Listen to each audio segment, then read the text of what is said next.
Welcome to our grant presentation. What I'm going to do is provide you with some tips for writing your grant application, which will hopefully improve your chances of being awarded a grant. But first, a little bit of context about Green Adelaide. The state is divided up into 9 landscape regions. 8 of those are regional, with the metropolitan one being called Green Adelaide. As you can see on the screen, we have a vision to create a cooler, greener, wilder and more climate resilient Adelaide. The map shows that our region goes from the Gawler River in the north down to Selix and along the Hills Face zone. Now, the reason for mentioning this is that the very first requirement for applying for a grant is that your project has to occur within the Green Adelaide region. There are a few minor exceptions if your project straddles the border. If that's the case, get in touch with us and we can provide some further advice. To help you confirm that your project site is indeed within the Green Adelaide region, we have an interactive map on our website. As you can see, it's on the Past Successful Grants Recipients page. So if you scroll down and select the Grassroots Grants projects, you can zoom in and obviously see this is the boundary. You can zoom right into street level, or you can actually use the search function here and type in the street address of your project site. That will obviously, as we said, confirm whether you are in or outside of the Green Adelaide region. The other really great feature of this map is you can click on any of these pins or these markers and it actually shows you projects that have been funded previously. So if you're looking for inspiration or maybe looking at whether any similar projects have been funded in the past, so certainly click on those and see what projects are out there. The grants are an annual program with each year having approximately $1 million available. Each applicant, you are required to apply for at least $2,000 up to a maximum of $200,000. And as you can see, that is the GST exclusive price. A change this year is that we have 2 different streams for grants below $5,000 and those above. This is to make the application form a little bit simpler for those of you seeking the smaller amounts of funding. You'll have slightly fewer questions that you'll need to answer, and importantly, you won't have to provide quotes for any item valued at $1,000 or less. A couple of other figures to keep in mind. For projects requesting less than $20,000, you'll be paid 100% of your funding up front. For those above $20,000, you'll receive 70% of your funding upon signing the grant agreement. The remaining 30% you will be paid at the completion of your first progress report, which is at the 6-month mark. $50,000 is the other figure to keep in mind. If you are seeking funds over that value, then you are required to provide additional supporting documentation, including a mandatory project brief, detailed risk assessment, and a timeline of delivery. So who can apply? As you can see on the screen, you must be a legal entity. This includes incorporated community groups, NGOs, associations, schools, etc. One change this year that is worth mentioning is that state government agencies are ineligible to apply, with the exception being government schools and preschools. If you are not a legal entity, you can still apply. However, you'll just need a legal entity to become your sponsor. Here are some examples of organisations that are able to sponsor you. These sponsors become legally responsible for receiving and managing the grant funding, as well as being responsible for all progress reports and the reporting at the end of your grant project. Another change this year is that individuals and sole traders are now required to be sponsored. In past years, they were able to apply in their own right, so certainly keep that in mind if this change applies to you.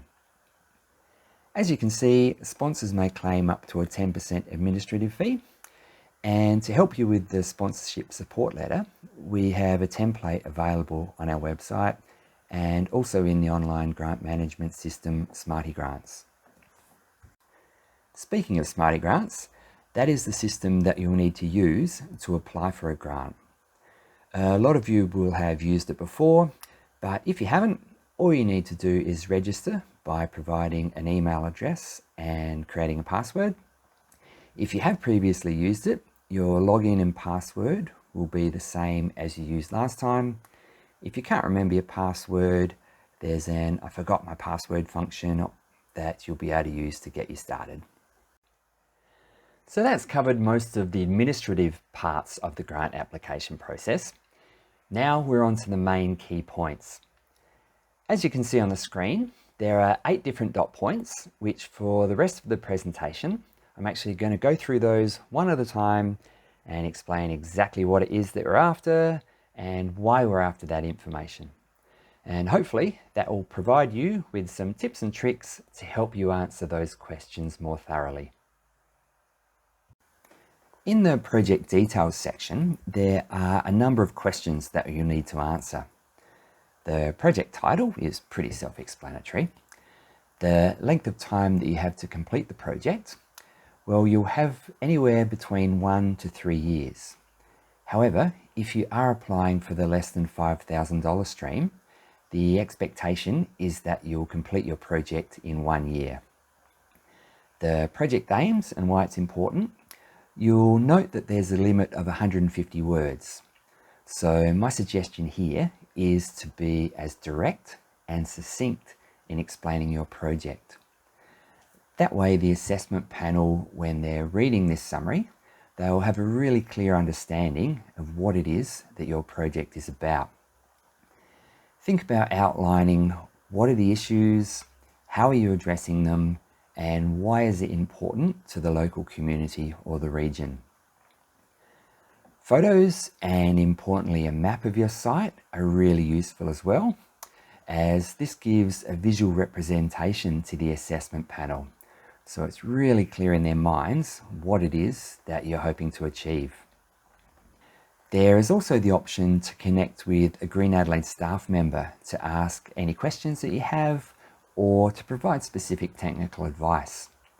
If so, just get in touch using the grants team email address or phone number, which is shown at the end of this presentation. As mentioned earlier, the 2 different streams will have slightly different questions to answer in the application. Therefore, near the start, you'll be asked to select which stream you'll be applying for. So if you're close to that $5,000 mark, you may want to consider confirming your budget early on so that you know which stream to pick. One of the most important parts of the application are the Green Adelaide focus areas and desired outcomes. Green Adelaide has 3 focus areas in our regional landscape plan. Your task is to select one of these focus areas that your project is going to contribute to, along with at least one of the corresponding desired outcomes. Your application will be assessed on how well it aligns with these. Now that you've selected your focus area, the next question relates to the project activities. That is, what activities are you going to undertake to address the focus area that you have selected? As you can see on the screen, there are a number of different activities for you to choose from. You of course have to pick at least one. However, feel free to pick as many as are relevant for your project. The other thing to note, you'll see it says outputs to be included. So for every activity, there are either 1 or 2 outputs that you'll need to report on. This is done as part of the grant application process, and also at the very end of your project, you'll report against those outputs. This is what the project activities question looks like in Smarty Grants. As you'll see, there's a box that says Browse. So if you click in that, it'll show you all 15 different activities. Your task is to select all the ones that are relevant. So for example, I might click Site Preparation, and you'll note that it says no more than one choice may be selected. What that is referring to is only one per box here. If you're wanting to add additional activities, you can either click the blue plus symbol here or click Add More. Another box will appear. I might tick, for example, planting, and so on. So you can add as many of those activities as are relevant. The next section are the outputs. So as we mentioned previously, these are what is it that you're hoping to achieve with each of the activities that you have selected. Like before, you scroll down to the box where it says Browse, click that, and you'll see the activities that you selected are the ones that are in the darker text color. I picked site preparation, and you'll see there is one output for that. So I will select it, and you'll see there are 3 subsequent questions that I have to answer. So a target is a number. So in this case, it's how many meters squared my site is. So I'd enter that information. There's a description asking for some information about what it is you're going to be doing, and the timing. Like before, you can click plus or add columns, but by default, you can see there are lots to start with. Next, I have to do all of the activities that I have selected. So I will choose planting. And in this case, you'll see there are 2 outputs that I need to report on. So like above, I talk about the target. So in this case, meters squared, similar to above. A description, so I might put information about the types of plants that I'm wanting to plant. If you don't want to add all that description or all that information in that box, you can upload supporting documentation to explain exactly what it is you're doing. And of course, timing. Then I'll have to go again, planting, and choose my second output and do the same. So it's really important that you report on every activity and choose all the outputs, remembering that some have 1 output and some have 2 outputs. Up next is the budget. Before I explain it, there are just a couple of key things to mention first. 1, whatever you put in your budget table must be reflected in your actual application. We've had examples in the past where people have put random items in their budget table, but haven't accounted for them or referenced them anywhere else in their application. So certainly make sure those 2 things match up.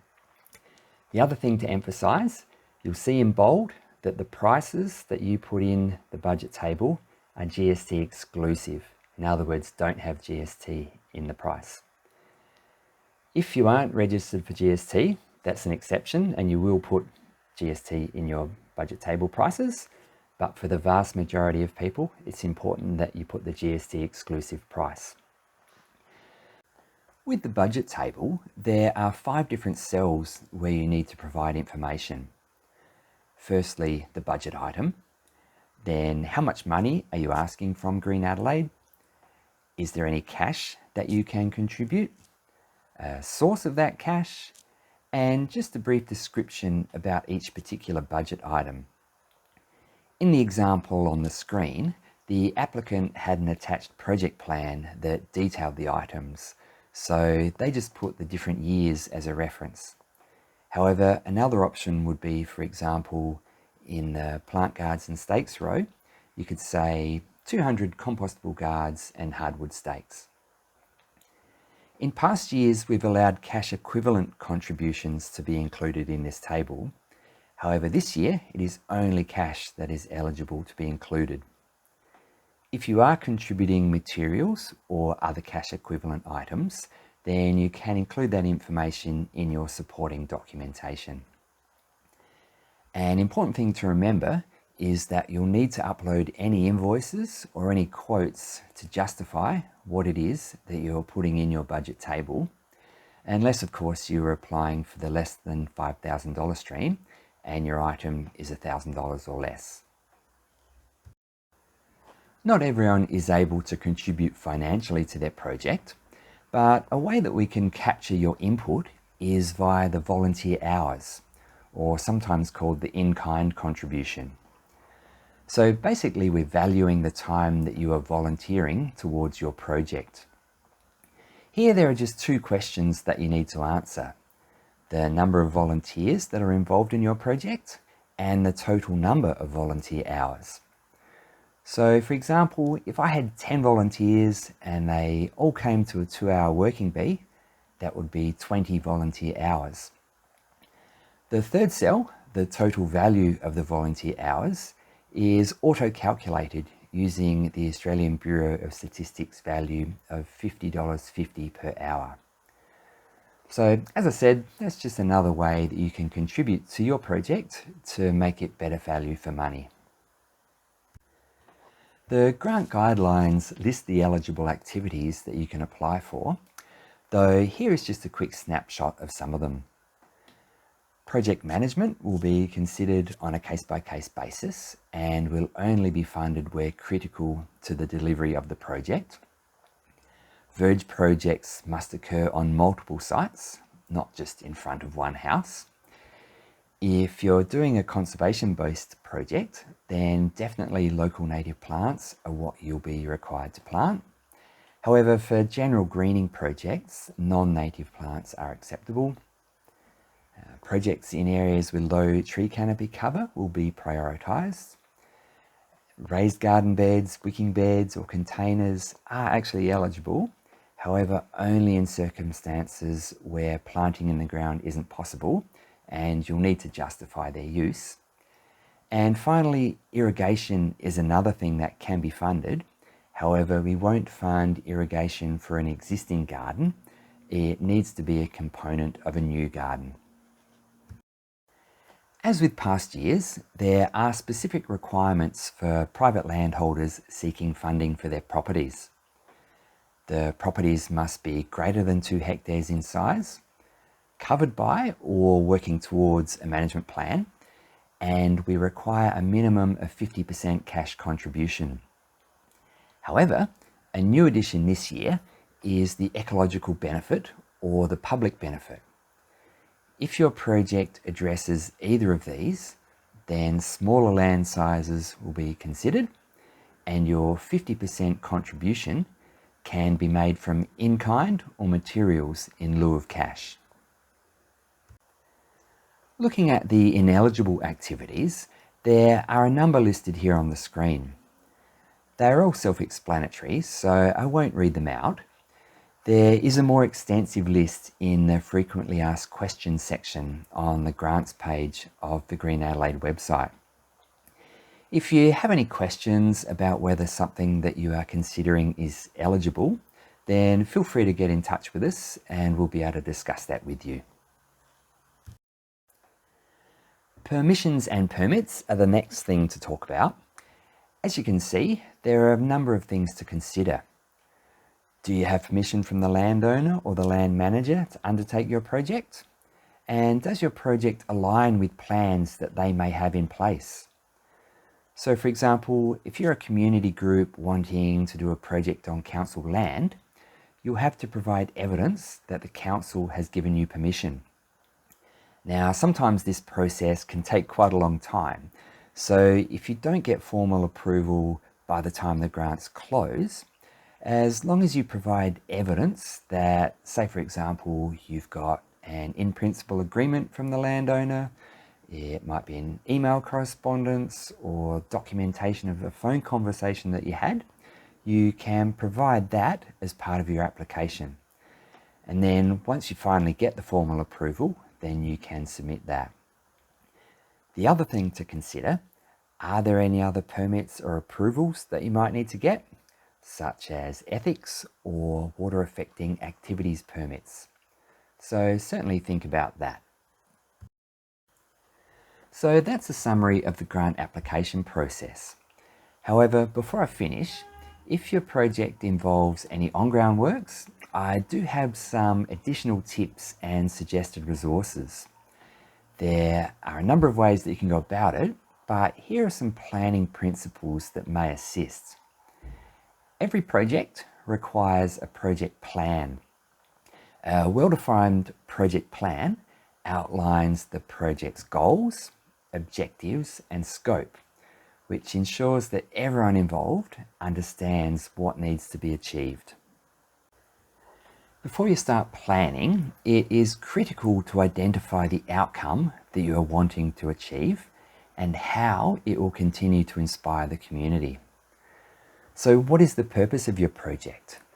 On the screen are some examples of previous grant recipient projects. You can see that there is a wide variety of reasons that they were undertaken. The next thing is know your site. Think about what is there already.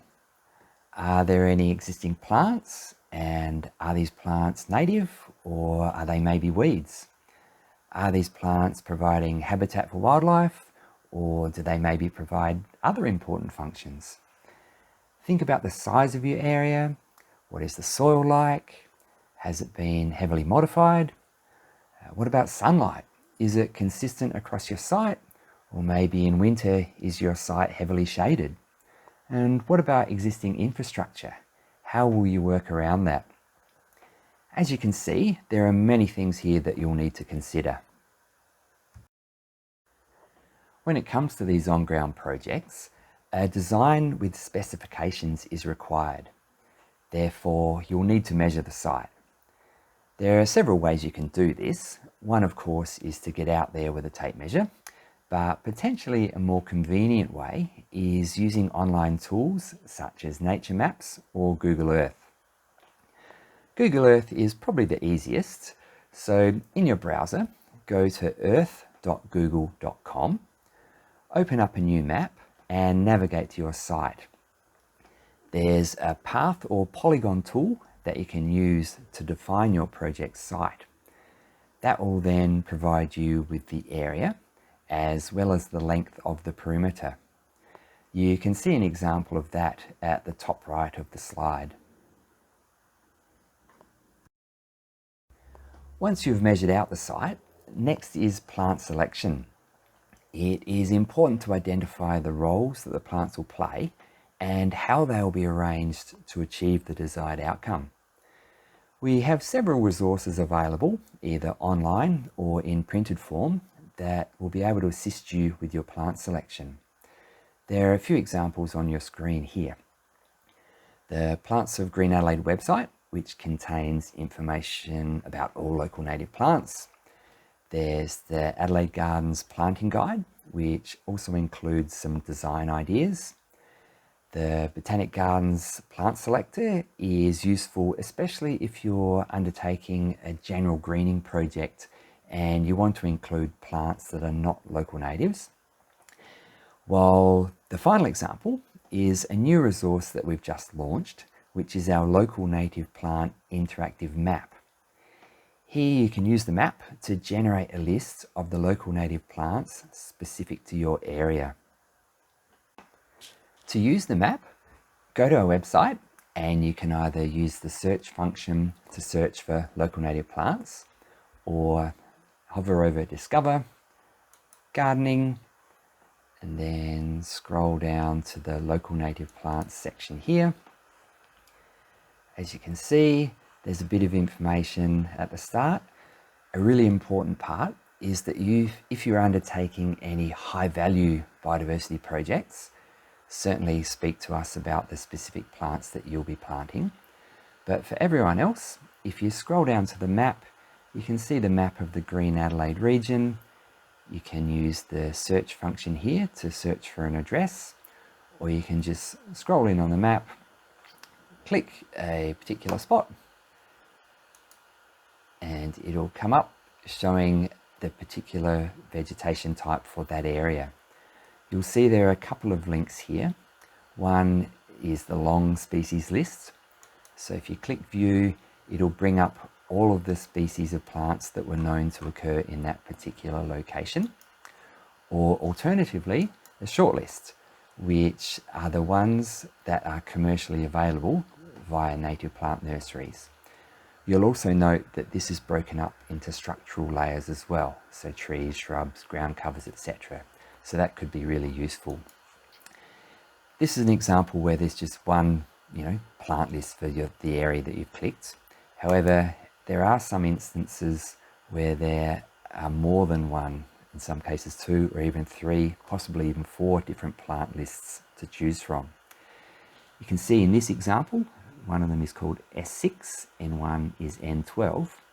In this case, you'll need to read the notes section here Essentially it's saying in this example, S6, use this for any sites south of the River Torrens, and N12 are north or exposed rocky hillsides in the hills. So certainly read those notes to select the appropriate list for your area. Scale and placement is the next thing to consider. The next two slides show a couple of examples of how previous grant recipients have conveyed this information. This one is just a simple mud map showing where different groups of plantings are located, where the paths are, etc. While this one, the group has obviously done it on a computer to show where everything is going. Either option is acceptable. Both of them convey the required information. Next is looking at site preparation. What utilities and services are below the soil? Any work has the potential to damage assets located around the project site, so it is worth considering using Before You Dig Australia to obtain utility plans and safety information. Will you be removing hard surfaces?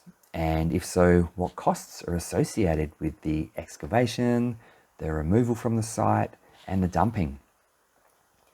Soil and mulch. No matter what soil type you have, spending time improving it will be the best investment that you can give your plants. And with irrigation, do you need it? And if so, drip systems will use the least amount of water and they can easily be hidden under mulch. And finally, how are you going to assist your garden to establish, and what processes do you have in place for ongoing maintenance so that it continues to thrive well into the future? So hopefully all of that has provided a bit of context around what it is that we're after and how you might go about answering some of the questions in the application.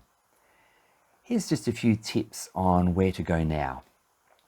I've mentioned a few times, certainly read the grant guidelines thoroughly.